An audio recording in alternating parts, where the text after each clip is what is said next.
Hey y'all, I am Sanaya and I am no longer a Delta. Oh my gosh. Oh gosh. Okay.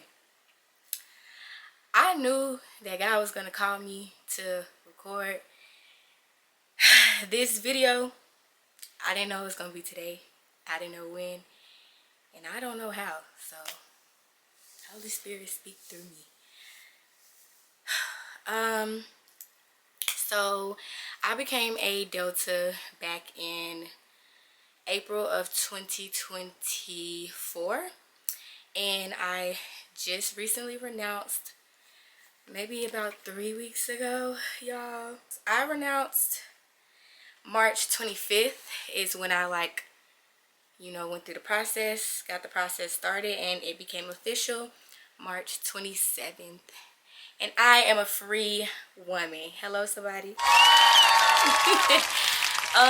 Yeah, I'm here to tell y'all my story. I'm here to tell y'all my truth, the truth.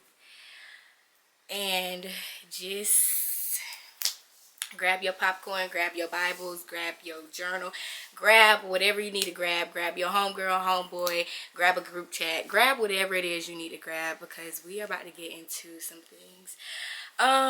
I don't even know where to start, y'all. I guess I can start with what made me renounce. I haven't went public. This is my first time officially going public. I did take everything off of my social media, so if you follow me, you probably have noticed, but also you probably haven't, because I still been going to probates. Y'all, it's really been a process for me. So me coming on here is not just speaking my truth, like it's not just telling my story, it's also speaking my truth, being vulnerable. I'm just kind of letting y'all in. So this is a safe space. Don't shoot me. Just welcome. So yeah, so like as I was telling people over the weeks, and as people been asking me questions, everybody been like, oh, I knew it was coming. And I'll be like, that's funny, I didn't know it was coming. Like, I never in a million years would I thought I would be renouncing Delta, denouncing, renouncing, coming, like I never thought that I would be leaving my sorority. So this is like crazy to me, but I thank God for revealing things and just exposing things and just allowing me to be here in this moment, to be able to talk to y'all and tell y'all what I've been going through. So how this all started, basically I had dreams. This is how it started. I had two significant dreams. I've always felt like God spoke to me through dreams. But these two specific dreams were actually very, very confusing, very not straightforward, not straight to the point, very, I could not really interpret what God was talking about. I was so distracted that I didn't even understand that God was warning me through these dreams. So the first dream that I had, this is literally how I have to tell it, because when I tell y'all the dreams, everything is gonna make sense. The first dream I had was February 22nd. Now I know it was February 22nd because, so I don't know if you can see the date, but I text and I was like, I had the weirdest dream, and I text my friend at the time that I had the weirdest dream, and I sent him a whole podcast of what the dream was. This is the guy that I was talking to at that time. And when I said I was so distracted, y'all, I was so like focused on this guy, focused on what we had going on, what he had going on, what I had going on. Like, my brain was just not open to what God was revealing to me. So the dream that I had, initially I thought that it was about the guy. I thought that it was about what we had going on. I ended up sending him like what the dream was about. It was 11 minutes and 33 seconds is what I sent him, because it was just too much for me to type. So let's get into the first dream that I had. It was so weird. I'm gonna play y'all what I said in the dream. So, bro, when I tell you, it was a really weird dream. Like, it was so weird. So basically, I don't know how this came about, but it was very prominent. I think it was at the start. So I was meeting with my line sisters because next week we're supposed to be going to Reynolds. Because boy wanted us to do a show. Okay, cool. So during that, Leah and Nona, they was like, saying that they wanted our Neos to do something about sex for our yard show. Like, not doing sex, but they wanted, like, I guess like, the theme to be about a girl having sex with a boy. I don't know. It was weird. So I'm telling them, like, no, like, we're not doing that. Like, that's just crazy. Okay, fast forward. Okay, so I'm gonna go ahead and finish out the dream to y'all, but that's just, I wanted y'all to know, like, I had everything recorded because it wasn't like a regular dream. It was so crazy. It was so crazy. Well, I write all my stuff down, but I literally wrote down the dream in my journal. I told him the dream. I was telling people, well, I wasn't really telling people about the dream specifically because at that time, remember, I was distracted. I thought it was about him. But when you look back, and if you sit here and watch this whole video, you're gonna be like, Sanaya, what was you thinking, sister? Like, that was definitely not about him. Okay, so stay with me now. So obviously y'all heard I had this dream. It was two of my line sisters in the dream, and there was me. Now y'all just have to remember, it was these two line sisters. They were talking about, like I said, like they were like, oh, let's let our Neos do sex, something along those lines. And obviously I'm like, y'all are crazy. Like, what are we talking about? Absolutely not. So after that conversation in the dream happened, I shifted to a whole nother day. Like, that happened, we went to a whole nother day, another day. So I'm driving, y'all, in the rain. It's thundering, by the way. I'm in the next day, I'm driving, and my big car, like, think of a car. A big car is on a roller coaster. And the roller coaster it was a really big roller coaster. In my dream, I don't know if y'all have ever been to Carowinds. Maybe, I think that's just like a North Carolina thing. But think of like a really huge theme park. So I was at Carowinds, and my car was going up like the biggest roller coaster. And it was going up, and I was at the top, and there was just this steep fall. And I'm just praying, like, God, please, please, please, please. So I go up, I fall. I'm going all which ways on the roller coaster, like up, down, all around, spin around, turn it down. Okay, sorry. But yeah, and I just remember being so scared because I'm like, I have this big car on this little rail. I can't control anything. I'm just going. And so by the time I get to the end, I bump into these, like, cars in front of me. So think of, you know, when you're at a roller coaster and you get to the end and you kind of bump the people in front of you. That's kind of how it was. So we were in like the little, like a pit. So if you are at a roller coaster and, you know, you're standing on the sides, and then it's like a steeper part for you to actually get into the ride, that's kind of where we at, like what I'm in right now. So I bump into the people, and it's people all around us. So it's like it's literally, my dream is like a pit. Like, we're below, people are standing around us in like a circle almost, and they're watching us. So I noticed these two kids in the same car in front of me. It was like 2 or 3 kids. I can't remember because when I counted, I remember 2, but in the dream, I mean, when I sent him the voiceover, I said it was like 2 or 3. It was like it was like a couple little kids, and then it was like a older person, and everybody else was outside watching us. And the people were in a group chat with me. Then I started to get a little uncomfortable, and I looked at the group chat. It was like a man who was posing as children, and so I ended up deleting the group, like deleting them. Then I think we somehow got into a hospital. So there was these kids, and I was talking to them, and we're laughing, and then out of nowhere, it's like their master came, like, and the master was like a demon. It was so scary.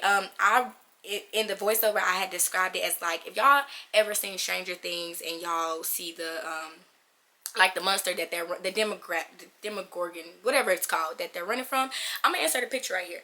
This is kind of what the demon looked like in my picture. And the children that I was talking to, they morphed into it. I can't remember if they morphed all into one or if they just morphed into individual demogorgons, basically.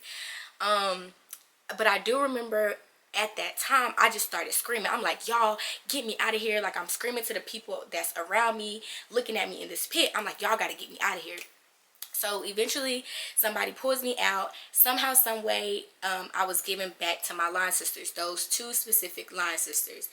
And we next door was like a hospital or like a mental ward. It was just like a eerie hospital. And so we go into the hospital, and I'm telling them, I'm like, y'all, these kids, they just turned into these demons. Like, I'm telling them what's happening. They're not believing me. I remember I had on a hospital robe. I took the robe off, so now I'm like completely naked. I'm completely naked. They're not believing me. They end up telling the nurses, like, nurse, she's going crazy. Like, we have to get her. Somebody has to get her. Something is going on. And so I remember running to the next door. I run into the next door because I'm like, they're not believing me. If these nurses get me, they're going to tie me up in a mental hospital. They're going to call me crazy. So I run into the next door. When I run into the next door, y'all, I see this guy that I used to talk to. I hadn't talked to this guy, still to this day, I haven't talked to this guy for a super long time. It's probably been almost like a year now. I'm telling him, I'm like, yo, these people are following me. It's demons following me. I'm trying to tell my sisters. My sisters aren't believing me. And I'm thinking he's believing me, right? Had me fooled because he started talking. He like, oh my gosh. Oh, I'm missing a couple details. So when I was in the hospital, remember I had those two line sisters. One of my line sisters, she was like, oh, Sanaya, like, you getting really skinny. Like, you just don't look well. Just remember that detail. And so while I was there, I remember calling my dad.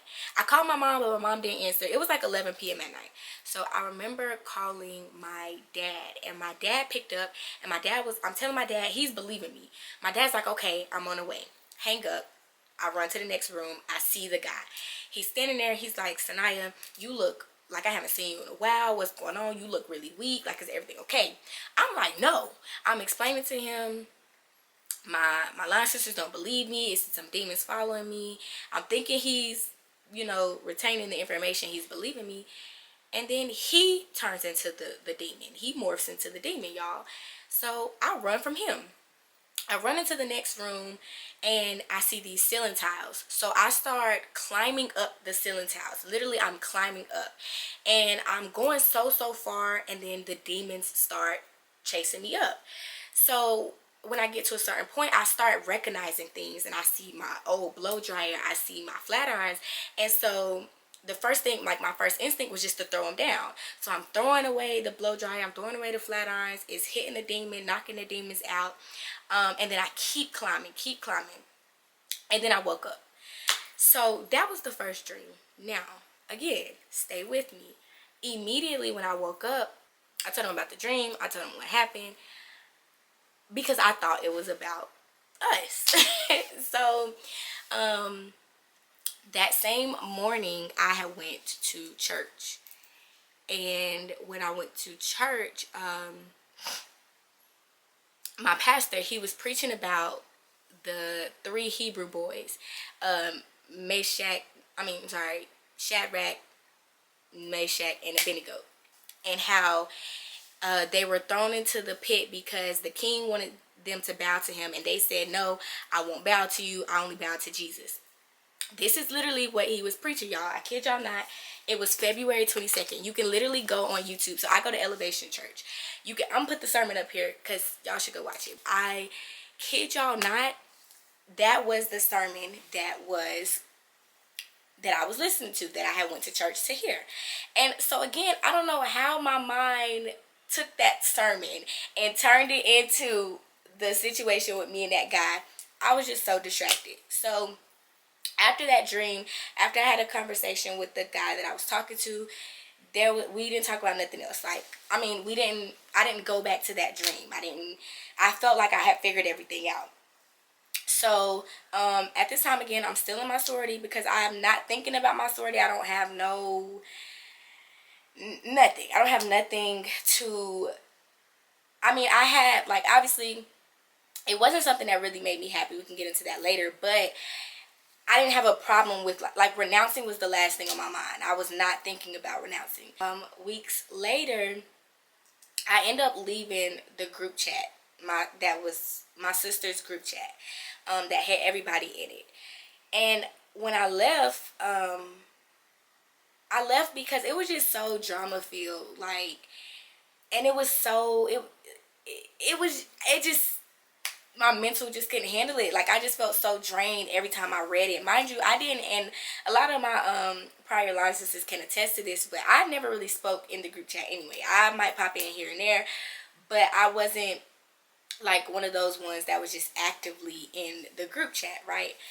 So I end up leaving the group chat. Something it just wasn't sitting right in my spirit. They was always talking about rumors, talking about each other, fighting. It was just always something. So I left the group chat. Now we're gonna fast forward a couple weeks after I left the group chat. I remember I had left Bible study, and I had this feeling like I felt like God was speaking to me, like, Sanaya, joined the group chat back. And I remember driving home, I'm like, God, is this you or is this my brain? Because I really don't want to join this group chat back. Like, I would do anything else, but please don't make me join this group chat back, because I feel like my life was just so peaceful. It was so peaceful. Now, let me also say,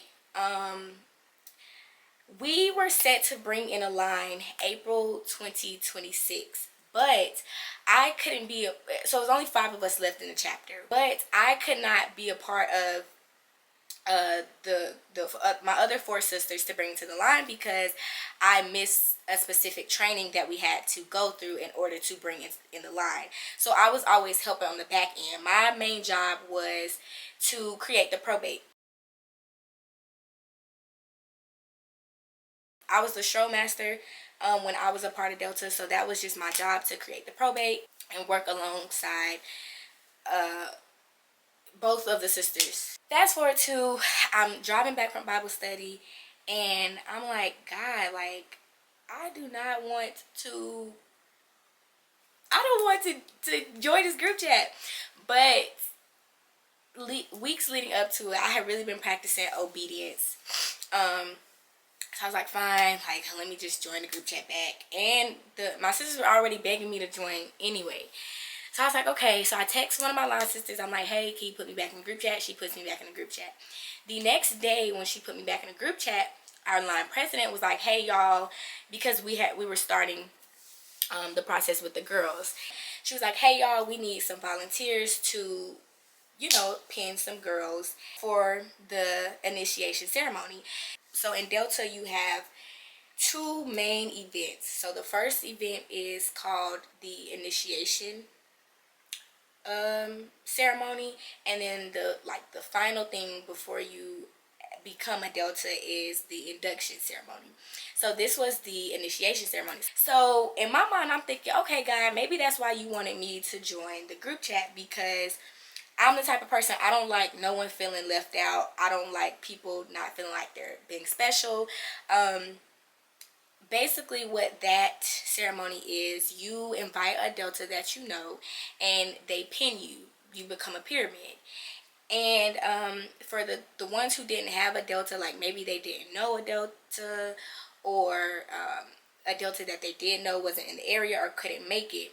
So that means someone else would step in to pin them. So of course they ask for volunteers, and they're like, it would be better if you know them, or if you know of them, so that they could feel special. So it was one girl in particular. I didn't know her, but I knew kind of her. So I was like, okay, I'll pin this girl. So she sends that, and then she's like, okay, if you are gonna, she sends this in a group chat, make sure you guys bring your ritual and your pen light. So ever since, and all of my previous line sisters will tell you, ever since we had crossed into Delta land, I never thought that I had got a ritual book. A ritual is a book. It's like it's about this size. It's all red. It has like the deity on the front, goddess of Minerva, and yeah. So that's basically how that looks.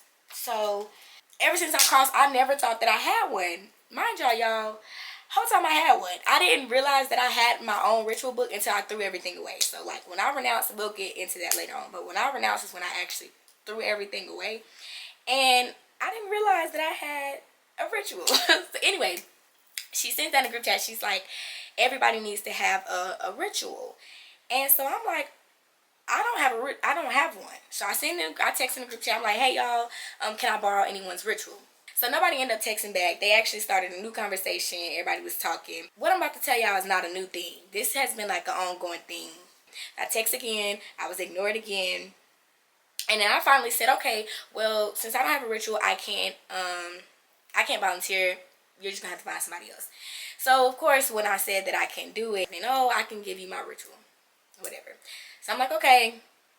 I go pick up one of my sister's rituals the next morning. So she had to be to work at a specific time, and we also had to be at the school at a specific time. So I had to get up extra earlier than I even intended to because she had to go to work at early. So I got up to meet her to go pick up the ritual. I go to the school. We get to the ceremony, y'all, and me and another one of my line sisters had volunteered to pin the girls. So when they called us, so mind you, we have a whole group of deltas, and then you have the deltas that are pinning someone. Someone as in the girls that we brought online. So we go to a separate room so that they can teach us how to pin them and prepare us with what is about to happen. Me and one of my line sisters, we get there, and the two girls that we both had volunteered to pin, somebody else had stood up for them. Like they actually had a delta. So we were just kind of confused. Both of us were irritated. I was irritated because I'm like, okay, why would y'all even tell me that y'all needed me for this? Because I could have still been in my bed asleep. Lord knows I would not have been there had I not signed up to volunteer. Like I just would not have gone. And my other line sister, who also didn't get to pin someone, she was just irritated. Like she was frustrated because she really wanted to pin. And so she asked my advisor, because there were other girls that they called that didn't have anyone, but I guess because we didn't sign up for those specific people, they were like, oh, we have that under control. So she was like, well, can we just like pin the ones who don't have a person? Like, why can't we pin them? My advisor was like, well, we have under control. She was very adamant, my line sister was very adamant about wanting to pin them. And so my advisor was like, okay, well, let me go check something out. So she goes to do whatever she has to do. She comes back. She's like, yeah, ladies, I'm sorry. We already figured that out. So y'all can just go back with the other deltas. I'm like, okay, cool. Like, I'm still kind of irritated because I'm like, baby, I still could have been in my bed asleep. But my line sister was really, really mad. Like, her whole mood changed. And I'm telling her, I'm like, sister, like, you can't. I remember saying these words vividly. I'm like, you can't be mad at things you can't control. You just need to learn how to let them go. She was not trying to hear that. She was overly upset. So whatever. I still stay. I wanted to stay because I was one of those people that was like, I was seeing like videos on TikTok, obviously, talking about, oh my God, if you are Delta, you going to hell, or all these things. And I used to think they were so silly. Like, why are y'all doing all of this? But a lot of the stuff that they were saying, I started to question because I'm like, it's been so long. I don't even remember what I even said, like what I even made my pledges to. I did want to go and see like what actually did we say? What were the words that we were saying? So anyway, I still went to the ceremony. I wasn't able to like induct anyone into the ceremony, but I was able to watch. The ceremony happens, everybody leaves, we go our separate ways. Now, this is where the second dream comes in. I can't really remember. I also wrote this dream down. But I can't remember if this dream happened before the ceremony or after. So anyway, I have this second dream. Now, this is where things get a little more like, wake up, Sanaya. But again, I'm not thinking of renouncing, denouncing. I'm not thinking of anything Delta. Delta was out of my mind. That Delta was always like, I always pushed it back because it was just so stressful. That was just a time in my life where I just didn't really want anything to do with Delta. Anyway, so I have this second dream.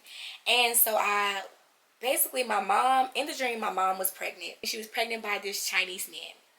So she was giving birth at this particular moment, and I was alongside of her, and I'm just kind of like, encouraging her, like pushing her, like, you got it, you can do this. She's obviously in distress. The Chinese man, out of nowhere, he gets furious with, like, this, furious. And so he starts to take my phone. I grab my mom's phone. I run out the door, and he starts to chase me. So I remember calling my dad. I called my dad, and I'm like, Dad, this man is chasing me. Like, he's trying to get me. He's trying to fight me. Like, what do I do? He's trying to beat me. What do I do? What do I do? My dad is literally on the phone like, nah, keep fighting. These are the words I remember. Nah, keep fighting. Don't give up. I'm on the way. Like, I'm almost there. Don't stop. And by this time, my mom had came outside. My mom, in the dream, had came outside, and she was giving out objects. It was like a stove, and it was a bat. She gave him a bat, and I remember he came running after me. He tried to swing on me with the bat, but I took the bat, I caught it, and I started beating him with the bat. Like, I'm beating the man with the bat, y'all. I beat the man with the bat. He's still, like, up. Like, he's not dying. He's not falling. And so I keep running. I remember he threw the stove at me. I dodged the stove. And then finally he got in front of me. And my mom, she was like, do what she knows. Do the thing that she knows. Mind you, I'm still on the phone with my dad. And so I remember every time I would by that time I put my phone on speaker. And my dad was like, don't touch my daughter. Like, if you better stay away. If you touch my daughter, like, I'm coming for you, type thing. And so every time the Chinese man would hear my dad's voice, he would, like, back away. And so my mom, again, she was like, do the thing that she knows, do the thing that she knows. So the Chinese man starts humming this Chinese song. I don't know what it was, y'all, but he starts humming the Chinese song. And then he pulled out these nunchucks. After he pulls out the nunchucks, I woke up. And that was the dream. So I woke up, y'all, and I'm like, God, please help me interpret these dreams. Like, I don't know what is going on. I don't know what's happening. The only thing at that time, I was like, okay, I feel like my dad may be like a representation of God. Like, and I am starting I'm starting to take my walk with Christ seriously. So maybe this is God saying, Sanaya, don't give up. Like, just keep fighting. You're on a new level. Like, I was just trying to make sense of everything. I'm like, my mom is pushing 30. Why is she pregnant? And why is she pregnant by this Chinese man? And why did he get mad at me? Like, none of that was making sense. Mind you, my mama is very much pushing 50. And no shade to anybody who's getting pregnant at 50. Like, but my mama, sister, sit down. So I'm trying to make sense of it. I'm like, okay, well, when someone's pregnant, it represents birth. Like, it represents new life. Maybe God is saying I'm stepping into a new life with my walk with Christ, and just keep fighting, and things are going to happen. Like, I'm really just trying to make sense of this. I kept it in the back of my mind, but I'm just like, whatever. Fast forward, after I go to the ceremony was that weekend, and that next Wednesday, I had the next Wednesday, we had Bible study again. Now, the day before my Bible study, I remember watching this podcast, and I was watching with the Perrys. Shout out to them. Y'all should tap in with them. It's such a good podcast. I love them. So I was watching it, and the specific episode that I was watching, again, y'all, I was so distracted. The specific episode that I was watching, it was a relationship episode. And the lady, she just kept saying covenant, covenant, covenant. And I don't know why, but that word really stuck out to me. Like, it was probably a 45 to an hour minute video, and the word covenant was what stuck out to me the most. So I'm literally sitting there, and I'm so distracted with this guy, y'all. I'm like, God, this is why we're not working out, because I broke a covenant with him, and I broke a covenant with you, with him. Just making stuff up, y'all. Just literally making stuff up. So we have a Bible study group at church, and then the group that I'm with, we do our own outside Bible study. So the next day we had our own outside Bible study, and I was telling them, I'm like, y'all, I did something so bad. Like, they like, what? I'm like, I broke covenant. Like, the dude that I've been telling y'all about, like, I broke covenant because, again, y'all, I was so caught up with this guy, so distracted. Even at my Bible study, I'm telling him about him. Like, I'm not talking about Delta. I'm not talking about nothing. I'm only focused on this guy. I tell them some things that's happened. They're like, oh, Sanaya, we have to pray this thing off of you. Like, you got some type of spirit on you. Based off the things that I was telling them about this said guy. So we do that. Everybody leaves except for my two sisters in Christ. They stay back there. They call me back. They're like, Sanaya, stay back. Like, we just want to talk with you a little bit. So we sit outside. We met at Starbucks. We sit outside Starbucks, and they're just telling me some things that they've struggled with. Like, they didn't want me to feel alone. Like, feel like I was the only one going through guy problems or just real life problems in general, which I really appreciated them. Shout out to them. But we kind of started talking deeper a little bit, on a deeper level, and I started sharing with them the first dream that I had. And I shared that first dream because I related that dream to us, me and the guy. I didn't think nothing about Delta, even though my line sisters were in it. I thought that was weird that they were in it. But again, I'm just not associating this dream with Delta. So when I'm telling them the dream, my friend Maddie, she's like, basically helping me interpret it, and we're trying to make sense of it. She didn't necessarily make sense of that dream, but I was asking her, like, why is this guy popping up in the dream? Like, I haven't talked to this guy. This is so weird. And so she's, we're trying to figure it out. So once we talk about it a little bit, I'm like, oh, y'all, well, I had another dream. Maybe y'all can help me interpret this dream. The first dream, I feel like I had it all figured out. But the second dream, I'm like, I cannot figure out why my mom would be pregnant, and, even my mom helping the man fight me. My mom would never help nobody beat me up. Like, that's just not something she would do. So this is just weird. So I asked them, if they could kind of help me figure out what that dream meant. So as I'm telling them the second dream, y'all, I'm giving them all the details, everything that I just told y'all. My Maddie, she's like, Sanaya. I'm like, what? Like, girl, what happened? Mind you, we just did like a deliverance prayer, so I'm already nervous because they telling me I got this spirit on me with this boy and all this stuff. So I'm already on edge. I'm like, what? Girl, tell me. She like, something just fell in my spirit. I said, okay, well, tell me. She said, are you in the space of receiving? Okay, at this point, Maddie, if you don't tell me what's going on, like, I don't know what I was thinking. I thought something was happening. I didn't know. It was like she didn't want to say it, but she said it. So I'm like, okay, what? Like, yeah, I'm ready to receive. I want to know. I want, let me know. So she says, don't y'all call yourselves Mama Duck? I said, yeah. Like, first I'm thinking, like, how do you know this? But I'm like, yeah. Then she says, are y'all about to come out with a line?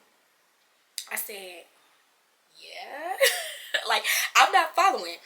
She says, I feel like my spirit is saying God doesn't want you to have that blood on your hands. Like, the mom in your dream doesn't represent your mom. It's representing, like, birth. Like, you're about to give birth to these people.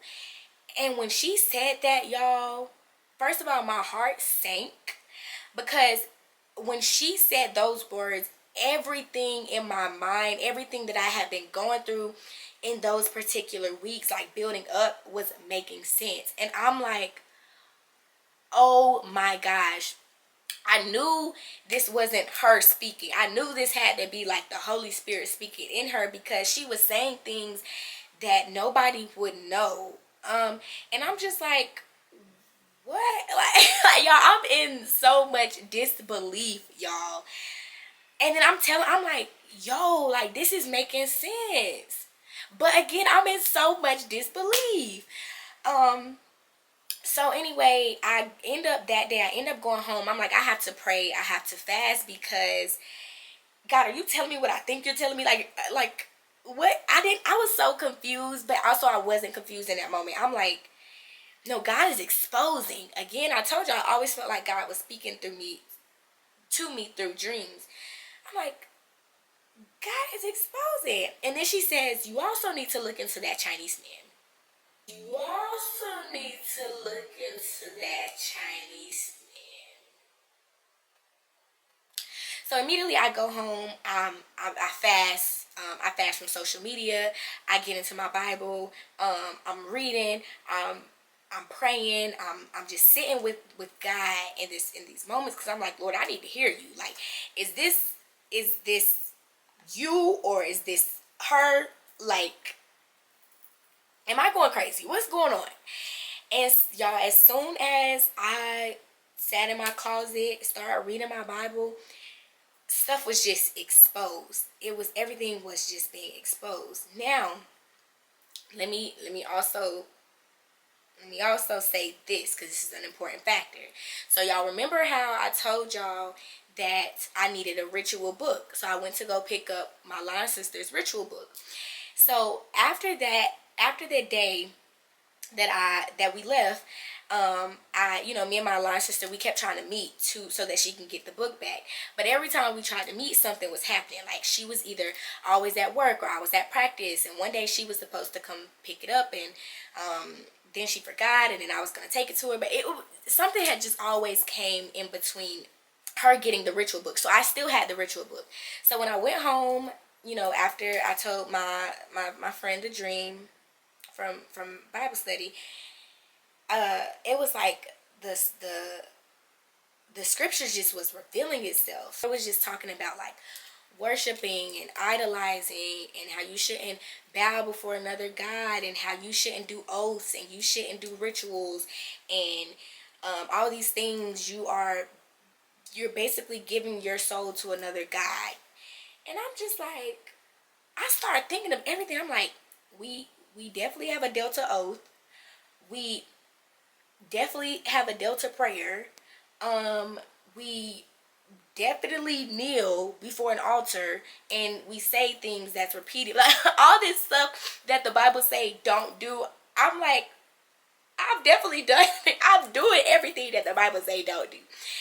And it was just so crazy, y'all, how stuff was just being exposed to me. Like, I didn't even know where to start. It was just like God was just showing me the scriptures, and I'm looking up on Google, and I'm reading the scriptures, and I'm just like, no way. And then something says, go grab that ritual. Again, y'all, I thought I never had the ritual, so I only had my line sister's ritual. This is the thing. When I grabbed that ritual, looking back on everything after some months, or I'm sorry, after I got to process things, I was like, oh, that's why God wanted me to join that group chat back. He didn't want me to join that group chat to show up for a girl. He wanted me to join that group chat so I can get that ritual.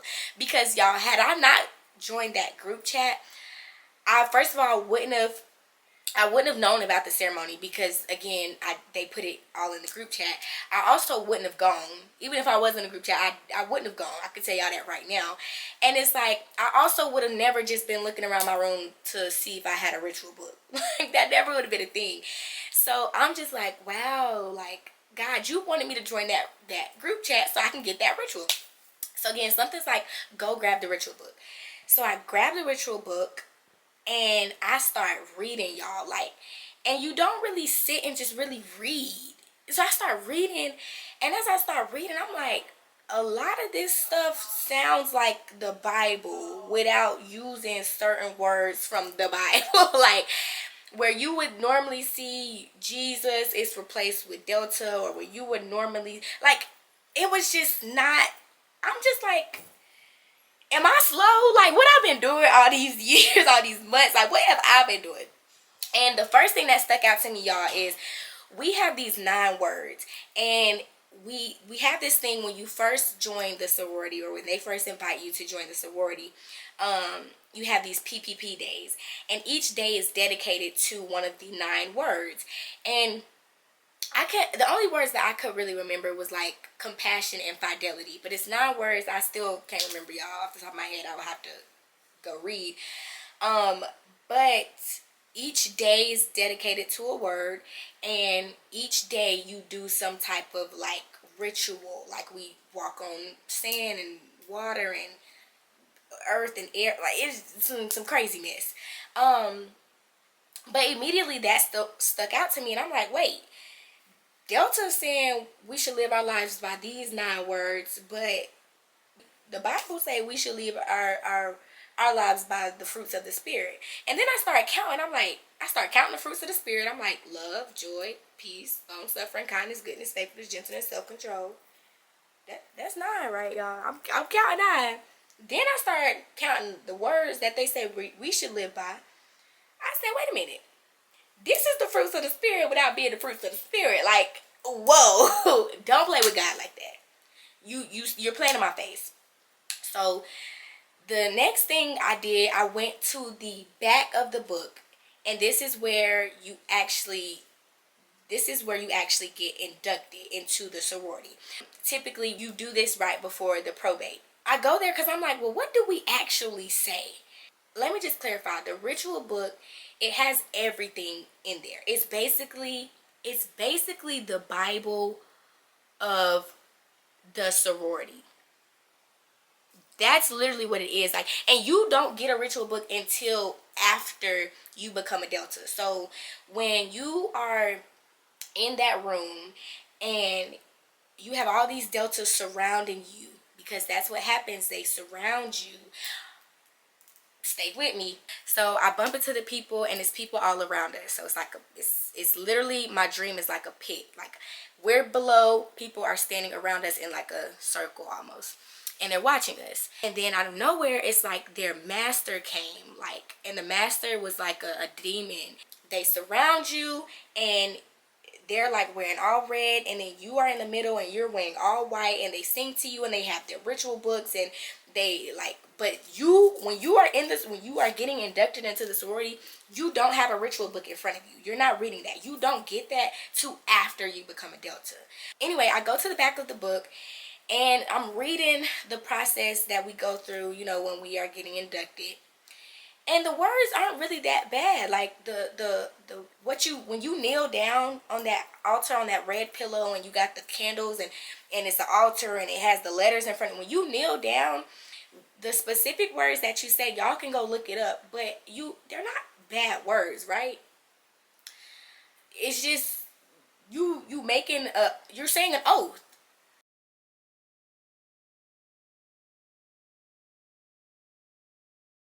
And then I turn to the next page, and this is where the chaplain speaks. So after you do all of this, the chaplain speaks, and I kid y'all not, word for word, bar for bar, the chaplain says, everything is written out. It says what the chaplain should say, what the president should say, what you should say, everything is written out. And the chaplain says, we are a sorority who believe in a higher power. We just don't identify who that higher power is.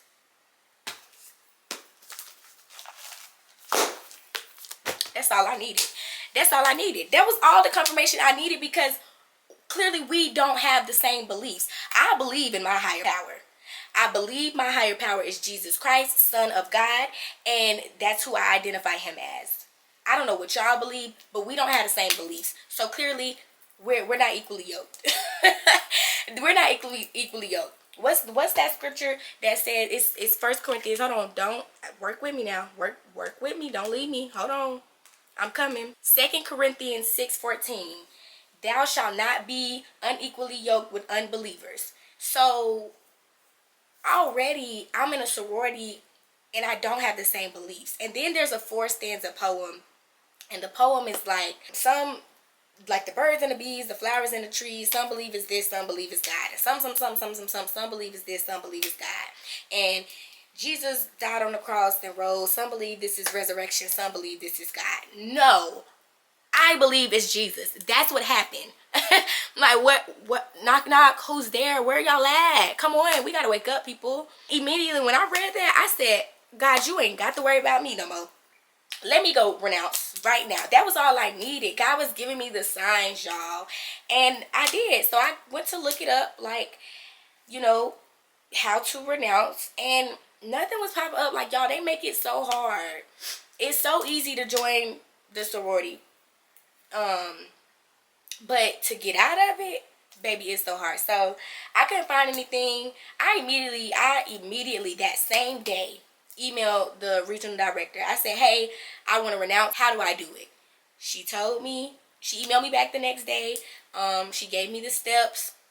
I had to wait 24 to 48 hours for them to put in like the withdrawal tab in my portal. That's not even an option. You have to email them in order for them to put in the option in your portal. So I emailed them. She put the option in my portal. I did the process. Mind y'all, it's supposed to be like a 5 to 7 day process. Y'all, I was out of there in 3 days. I was officially renounced March 27th. And I was just thinking, God, y'all know, do your research, but I believe Jesus shows up in 3s in the Bible. I said that was so God, but y'all, that was all the stuff I need. And now there's more to the story, but that's essentially what happened, what made me denounce. Is God exposed me. He exposed me to the truth. He exposed me to the things that they don't want you to know. And that was my story. Like, oh, you didn't know? I'm like, no, what? Like, like, I'm so confused, y'all. They like, yeah, they got suspended last night. I said, last night? What? How? Huh? Whole line dropped. And when they pulled up, guess who were there? The 2 girls that were in my dream.